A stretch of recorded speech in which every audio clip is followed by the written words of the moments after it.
Welcome back to Sunrise today. We're keeping our focus now on the power sector. We've got Mr. Joshua Mokan, who is the chairman of William Duncan Hydro, now Qual Falls Hydro. Thank you for coming on this morning, sir. Thank you very much, sir. I mean, let's talk about this. 2 years down the line, we've seen different policies. Even before now, we've seen different attempts to achieve a certain targets of stable power supply, and you've seen quite a number of them have also been in the industry. What would your assessment be in terms of how we've performed so far lately? Well, thank you, Chamberlain. We, I think the progress is quite slow, to be honest. It's quite slow, but it's understandable. Most of the things done in the power sector are done by the federal government. And everybody is aware of the problems this present government has faced in the past 2 years they have come. So sorry to interrupt you there. Yes. 2 quick questions. You say Yes. that, the progress has been quite slow. It implies that there is progress. For Yes, some people, but quite slow. For some people, they will not say that there's been any progress because it has not affected them. It's yet to affect them. Yeah, well, you may say so because it has not reached you. But like Ahmed mentioned, a lot of things have affected this government for the past 2 years, especially in terms of revenue that would propel the power sector. It is foreign exchange dependent. It is government, to a large extent, it is controlled by the government. In spite of the huge privatization that has gone on in the sector? Yeah, because privatizations also require foreign exchange, isn't it? I mean, the discos that were privatized, require also foreign exchange. And I'm made to understand that the government also owes the discos a lot of money, which hasn't been paid yet. So how can they refurbish the existing plants without having adequate funds? So is privatization a wrong move? No, it is not. It's not. It's a bold step in the right direction. Just that, like I said here in the past 2 years, that, listen, this privatization was, most of them did what we call in banking leverage investment. They borrowed money to invest. And that's why most of the funds are not directly from their pocket, but they borrowed to invest.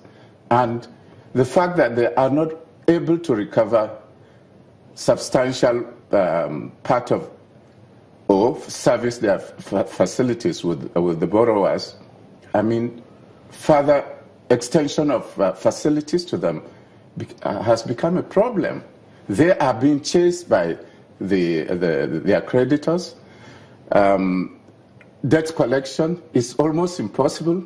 Most of the culprits are federal government, the military, some of these places that ministries, they haven't paid them. Those who use electricity in billions. Yes, all the discos. Yes.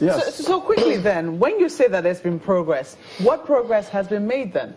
Well, for the past 2 years, like Ahmed mentioned, little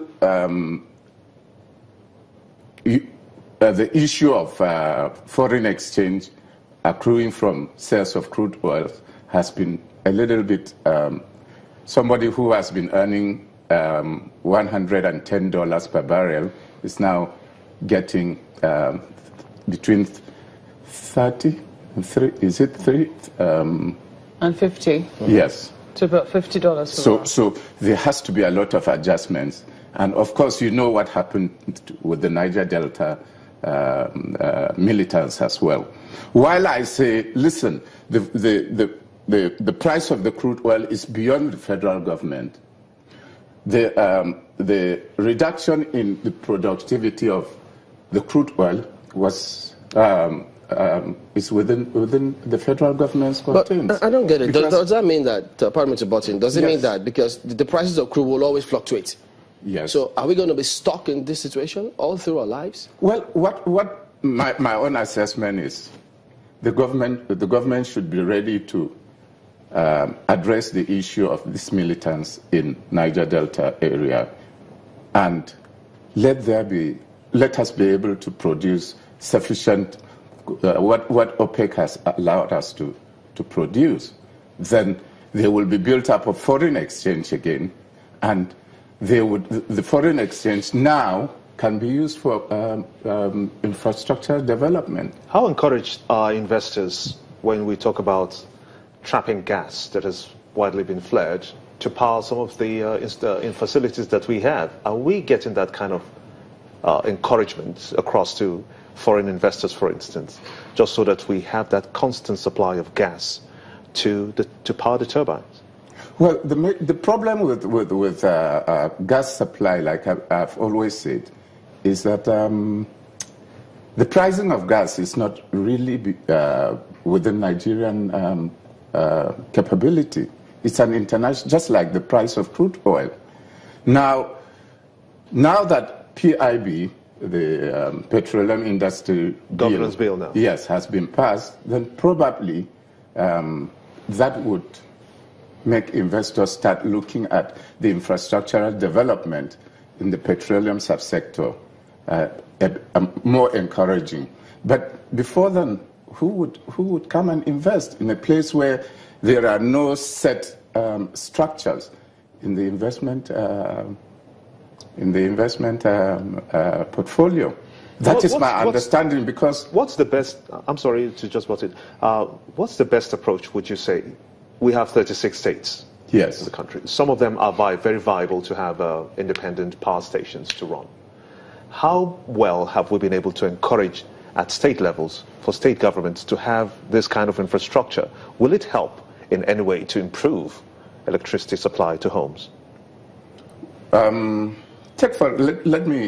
me give an example of my own project, which is a 32 megawatts hydroelectric power. I'm into partnership with Plateau State government, and I receive a lot of encouragement from Plateau State in that regard. So that, I think, if the federal government can encourage states to get into partnership with well-meaning Nigerians to get into the power or energy generation, that would encourage more power to be generated. But until the framework is really laid down, still, let me give you an example with our own project. You cannot build a dam. There is no legislative bill that enables an individual to build a dam on its own, or a corporate body, or even the states. It is vested in the hands of the federal government.